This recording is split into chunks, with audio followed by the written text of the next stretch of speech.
गुरु ब्रह्मा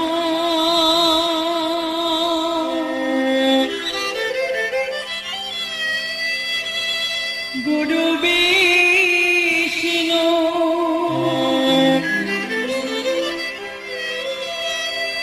गुरुदेव महेश्वरा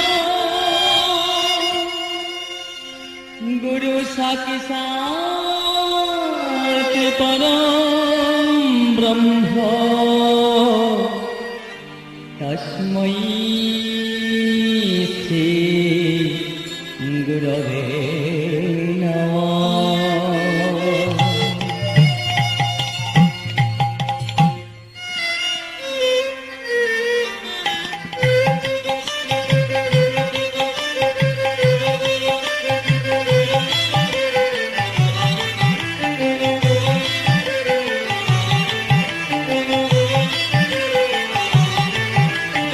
वन्दे गुरु श्रीचरणार वृन्द वन्दे गुरु श्रीचरणार वृन्द वन्दे गुरु श्रीचरणार वृन्द वन्दे गुरु श्रीचरणार वृन्द वन्दे गुरु श्रीचरणार वृन्द वन्दे गुरु श्रीचरणार वृन्द वन्दे गुरु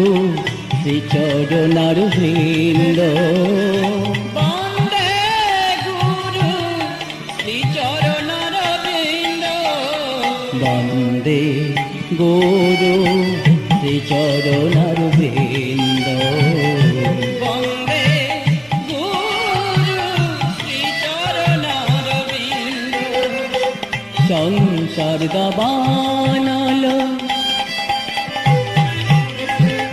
संसार दबानालो निरलकता नाया संसार दबानालो निरलकता नाया संसार दबानालो निरलकता नाया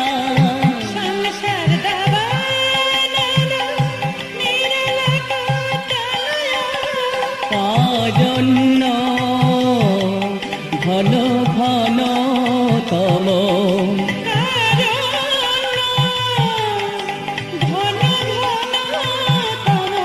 प्राप्तस्य कल्याण गुणन्न वश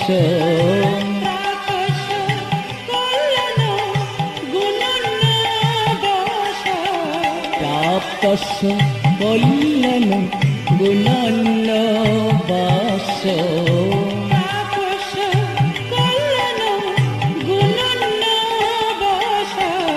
वन्दे गुरु श्रीचरणार वृन्द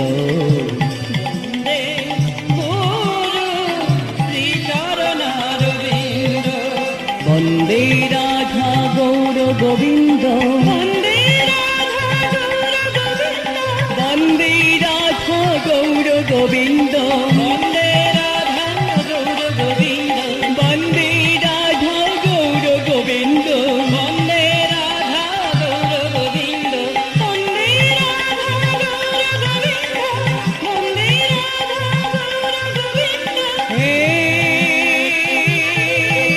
कृष्ण करुणा सिन्धु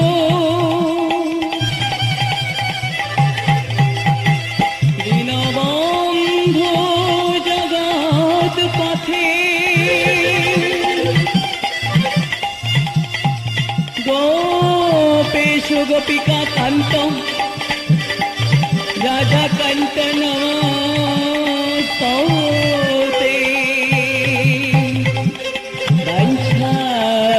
कल्पतरुभ्यश्च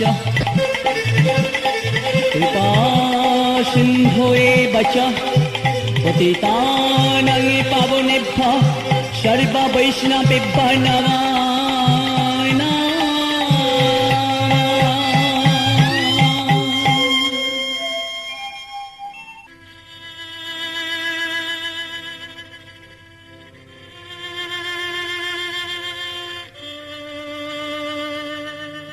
আজ থেকে প্রায় কত বৎসর আগেকার কথা।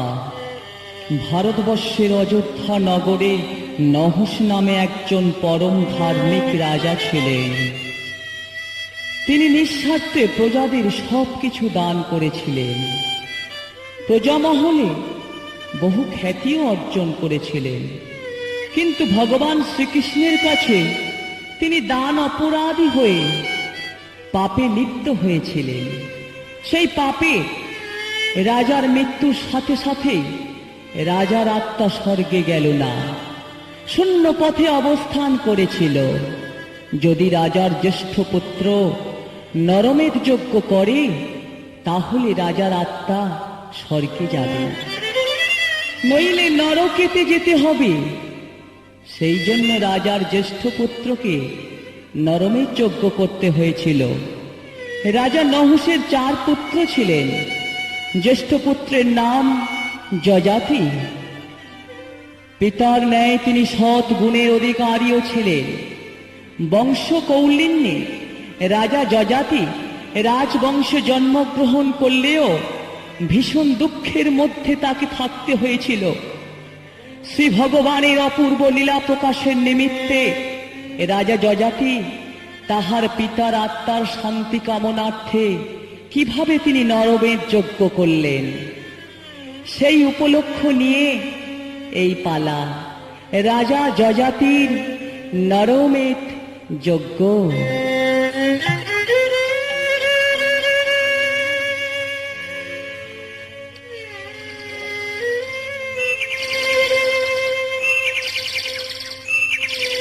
প্রভাত হয়েছে, কর্মের আহ্বানে আমাদের সবাইকে বিদায় নিতে হবে। তাই এসো ভক্তগণ, বিদায় নেওয়ার আগে আমরা শ্রী গোবিন্দের কাছে সবাই মিলে প্রার্থনা জানাই। প্রভু তোমারি চরণে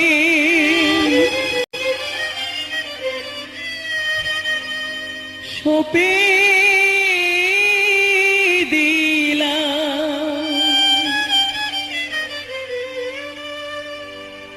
আমার দুটি নয়ন তারা। প্রভু তোমার চরণে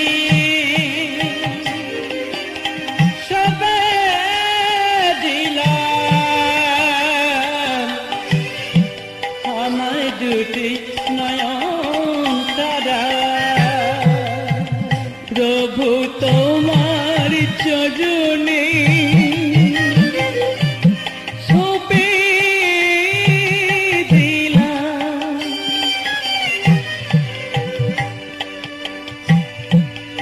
আমার দুটি নয়ন তারা। প্রভু তোমার চরণে সবে দিলাম আমার দুটি নয়ন তারা। আমার দুটি নয়ন তারা, আমার দুটি নয়ন তারা, আমার দুটি নয়ন তারা।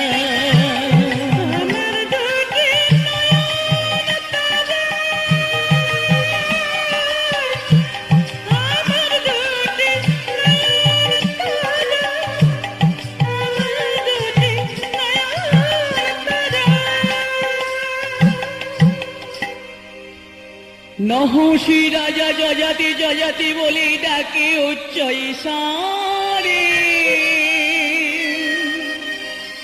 শুনিয়া যজাতি দাঁড়াইল হস্ত কর জোড়ে। পিতা, আমায় আদেশ করুন।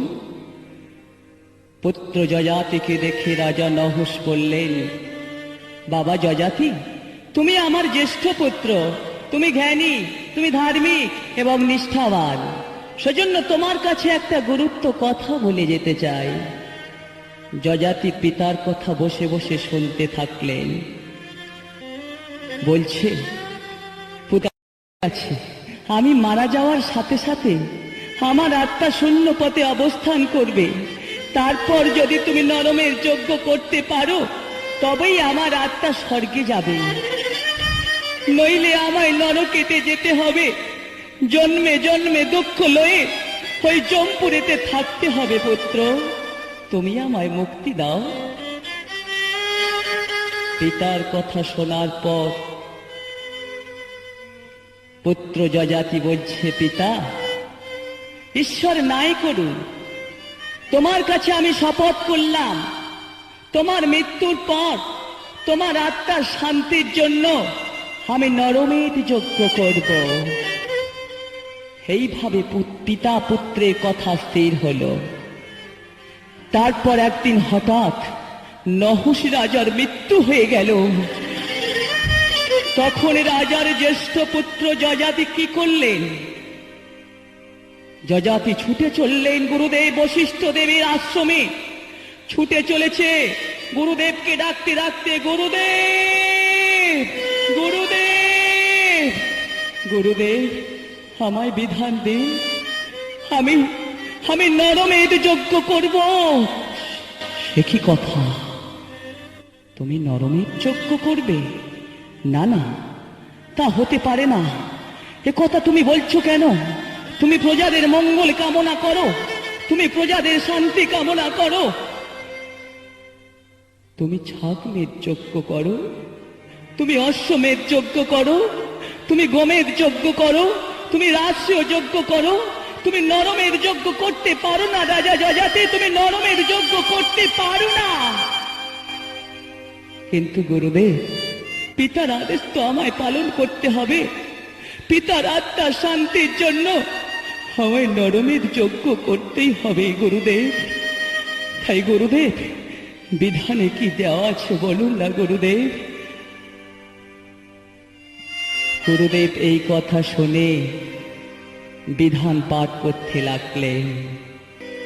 80 লক্ষ মণি চাই করিতে সম্ভাষণ, 80 লক্ষ মণি চাই করিতে সম্ভাষণ, পট্ট বস্ত্র দিয়া তারে করিবে বড়, আর পট্ট বস্ত্র দিয়া তারে করিবে বড়, স্বর্ণ থালা স্বর্ণ ঝাড়ি চাই মানিক অঙ্গুরি, স্বর্ণ থালা চাই স্বর্ণ ঝাড়ি চাই মানিক অঞ্জরি, 42 যোজন যজ্ঞশালা দেবেন নির্মাণ করি, আর 42 যোজন যজ্ঞশালা দেবেন নির্মাণ করি, দান দেবে গো, দান দিবে গো, স্বর্ণ থালা স্বর্ণ ঝাড়ি, দান দিবে গো, স্বর্ণ থালা স্বর্ণ ঝাড়ি। দান দিবে গো। রাজা যযাতি বললেন, গুরুদেব, আপনি কি চিন্তা করছেন? গুরুদেব বললেন, না যযাতি, আমি আর বলতে পারবো না। রাজা যযাতি বললেন, গুরুদেব, আপনার চিন্তের কিসে? আমি হলাম ধর্মপ্রাণ ভারতবর্ষের অন্তর্গত অযোধ্যাধিপতি, আমার কাছে দুঃখ করবেন না, তাহলে আমি সহ্য করতে পারবো না। আপনি নিঃসংকোচে বলুন, আর কিছু সংগ্রহ করতে হবে কি? বলুন না, কি লেখা আছে বিধানে? তখন গুরুদেব বললেন, না না যযাতি, দেখো, এই যজ্ঞ তুমি করতে পারবে না, অপর কেউ হলে হয়তো পারতো। এ যজ্ঞ তোমার পক্ষে অসম্ভব হয়ে দাঁড়াবে। তুমি প্রজাদের মঙ্গল কামনা করো, তুমি প্রজাদের শান্তি কামনা করো। না গুরুদেব, আমাকে পারতেই হবে। পিতার আত্মার শান্তির জন্য আমায় নরমের যজ্ঞ করতে হবে। গুরুদেব, গুরুদেব, আমি প্রাণপণ চেষ্টা করব নরমের যোগ্য সমাধা কি করে হয়। এতে যদি আমার প্রাণ দিতে হয় তাও আমি বিসর্জন দেব। বলুন না গুরুদেব, আমার সন্দেহ দূর করুন না গুরুদেব। তখন বশিষ্ঠদেব আবার পাঠ করতে থাকলেন। অষ্টম গর্ভের অষ্টম বর্ষে দ্বিজের নন্দ, অষ্টম বর্ষে অষ্টম গর্ভে দ্বিজের নন্দন। হইবে শ্রী কৃষ্ণ বড় মুখে নাম সংকীর্তন। বসে হইবে সে কৃষ্ণ বরণ মুখে নাম সংকীর্তন। হরি হরি বলিবে, হরি হরি বলিবে, বাহু তুলে নাচিবে, হরি হরি বলিবে, বাহু তুলে নাচিবে, হরি হরি বলিবে। অগ্নি কুণ্ডে বাজে তারে দিবে বিসর্জন। প্রাণ ভয়ে সে যদি করে ক্রন্দন, নরমেদি যজ্ঞ আর না হবে পূরণ। নরমেদি যজ্ঞ আর না হবে পূরণ। নরমেদি যজ্ঞ আর না হবে পূরণ।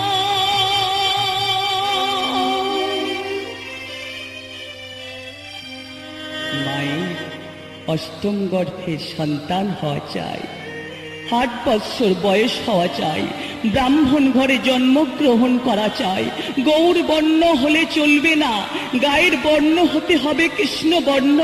সর্বদা সে কৃষ্ণ নামে মেতে থাকবে। এমনি বহুগুণ সম্পন্ন শিশুর প্রয়োজন। এই শিশুর সর্বাঙ্গে তোমার নিজ হস্তে ঘৃত মর্দন করে অগ্নিকুণ্ডের মধ্যে নিক্ষেপ করতে হবে। আর শোনো রাজা, আগুনে পুড়বার সময় শিশু যদি প্রাণ ভয়ে জ্বালা যন্ত্রণায় ক্রন্দন করে ওঠে, তাহলে তোমার নরমের যজ্ঞ পূর্ণ হবে না। এই কথা শুনতে শুনতে রাজা যযাতি পাথরের মতো হয়ে গেলেন। কেবল ছলো ছলো নেত্রে গুরুদেবের দিকে তাকিয়ে বললেন, গুরুদেব। তাই দেখে গুরুদেব হুঙ্কার দিলেন, যযাতি বলো, তুমি পাষণ্ড নির্মম নব ঘাতক হতে পারবে? বলো। যযাতি চিৎকার করে বললেন, না না গুরুদেব, আমি পারবো না। কেন? কেন? তোমার পিতার আত্মার তুমি মুক্তি দেবে না? সেখানেও তো তোমার পাপ। বলো, কোন পথে যাবে? একদিকে তোমার পিতা, অপরদিকে এক শিশু সন্তানের নিষ্পাপ জীবন। হঠাৎ রাজা বললেন, হ্যাঁ, পিতার জন্য আমি যজ্ঞ করবই, কিন্তু কিন্তু কোথায় পাবো এই শিশুকে? হে গুরুদেব, আমি কেমন করে পিতার আত্মার শান্তি দেব? সন্তান তো আমার নয়, ব্রাহ্মণ সন্তান হওয়া চাই। আমার পিতার মুক্তির জন্য কোন জননী আছেন যিনি তার গর্ভজাত সন্তানকে আগুনে পুড়িয়ে মারার জন্য আমাকে দেবে? না না গুরুদেব, আমি আর চিন্তা করতে পারছি না। তখন ন্যায় নিষ্ঠাবান রাজগুরু বশিষ্ঠদেব বললেন, দেখো রাজা যযাতি, একটা কথা তোমাকে আমি বলি, তুমি রাজা হতে পারো, কিন্তু সর্বদা মনে রেখো, স্বার্থ ছাড়া কেউ কোনো ব্যক্তি কোনো কর্ম করবে না। সেই জন্য তোমাকে একটা কৌশল অবলম্বন করতে হবে বাবা। কথায় কি আছে জানো? দরিদ্র বিষয় পেলে ধনী মত্তে সবই ভুলে, আপন জনে না পারে চিনিতে। তাই তুমি যেন কিছু মনে করো না। তোমার পিতার আদেশ পালন করতে, তার আত্মার শান্তি দিতে তোমায় এক গ্রহিত কর্ম করতে হবে। তবে গ্রহিত হলেও এতে তোমার কোনো পাপ হবে না, কারণ কোন ধার্মিক ব্যক্তি যদি অপরের নরক যন্ত্রণা রূপ মৃত্যুর হাত হতে রক্ষা করতে কোনো গ্রহীত কর্ম করেন, তাহলে সে কর্মে তার কোনো পাপ হয় না। গুরুদেবের এই মুখের কথা উপদেশ বাণী শুনে রাজা সতিশয় আগ্রহে বললেন, গুরুদেব আপনি আমায় রক্ষা করুন, বলুন আমার পিতার জন্য কি গ্রহীত কর্ম আমায় করতে হবে। তখন বশিষ্ঠদেব বললেন, আজ মণি মুকিতা হীরা সোনার পসরা পূর্ণ করিয়া রথে। আজ মনি মুক্তা হীরা সোনার পসরা পূর্ণ করে করিরাতে। এক শিশুর লাগিয়া বেড়াবে ঘুরিয়া, শিশুর লাগিয়া বেড়াবে ঘুরিয়া ভারতের পথে পথে, ভারতের পথে পথে, ভারতের পথে পথে, ভারতের পথে পথে, পথে পথে রথ ঘুরাইবে, পথে পথে রথ ঘুরাইবে। যজ্ঞাহুতি শিশুর সনে, পথে পথে রথ ঘুরাইবে। এক শিশু সন্তান ক্রয় করিবে, পথে পথে রথ ঘুরাইবে। ভারতের পথে পথে, ভারতের পথে পথে, ভারতের পথে পথে, ভারতের পথে পথে। অর্থের লোভ কার না আছে, বিশেষত সে যদি দরিদ্র ব্রাহ্মণ হয় তাহলে তো আর কোনো কথাই নেই। অতএব রাজা তুমি আর বিলম্ব না করে একটা বিরাট রথে সোনা মণি মুক্তা পূর্ণ করে সারথীকে বলে দিও, ওই রথ পূর্ণ অর্থের বিনিময়ে বিধান মতো যজ্ঞাহুতির জন্য এক ব্রাহ্মণ শিশু ক্রয় করিবে। তাতেও যদি না হয় তাহলে তোমার রাজত্বের অর্ধেক দানপত্র সই করে ওই সারথীর কাছে পাঠিয়ে দেবে। এছাড়া আর কোনো উপায় নাই। যাও যাও যজাতি, আমি আশীর্বাদ করছি, তোমার জয় হোক। গুরুদেবের আদেশ শুনে যজাতি রাজভাণ্ডার হতে সোনা মণি মুক্তা রথ পরিপূর্ণ করে দানপত্র সহ সুবন্ত সারথীকে যজ্ঞাহুতির অন্বেষণে দেশ দেশান্তরে শুভযাত্রার আদেশ দিলেন। তখন সুমন্ত সারথী কি করলেন রথ নিয়ে? শ্রী হরি বলি শুভযাত্রা কইল, আর শ্রী হরি বলি শুভযাত্রা হইল। নানা দেশান্তরে রথ ঘুরিতে লাগিল, আর নানা দেশান্তরে রথ ঘুরিতে লাগিল। নানা দেশে ভ্রমণ করে শিশুর লাগিয়া, নানা দেশ ভ্রমণ করে শিশুর লাগিয়া। সমন্ত্র সারথি চলে মণিমুক্তা লইয়া, সুমন্ত সাগর চলে মনি মুক্তা লইয়া। রাজার সারথি সমন্ত্র শ্রীহরির নাম স্মরণ করে সোনা মণি মুক্তা পূর্ণ রথ নিয়ে ভারতবর্ষের এক প্রান্ত থেকে অপর প্রান্ত পর্যন্ত সন্ধান করতে লাগলেন।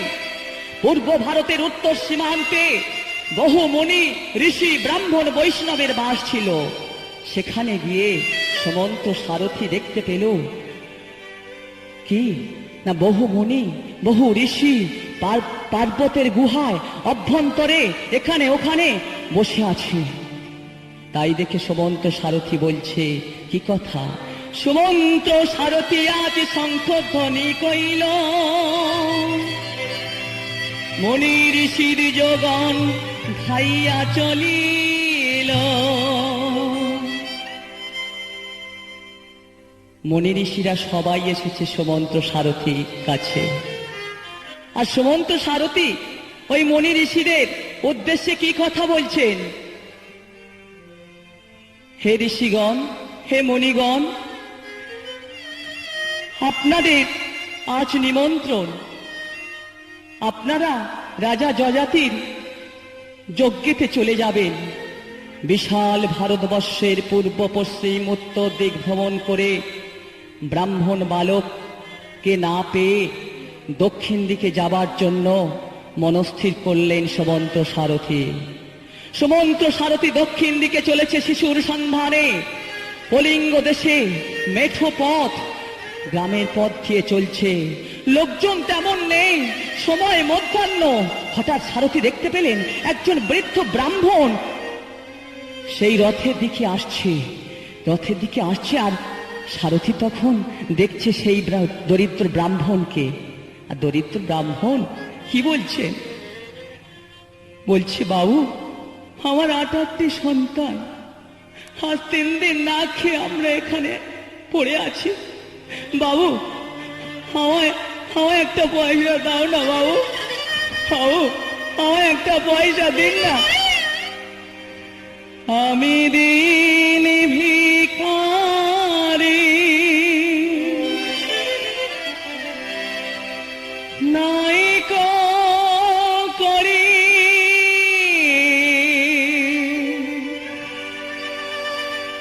একটি পয়সা দাও। আমি দিন ভিখারি, নাই করি, একটি পয়সা দাও। আমি দিন ভিখারি, নাই করি,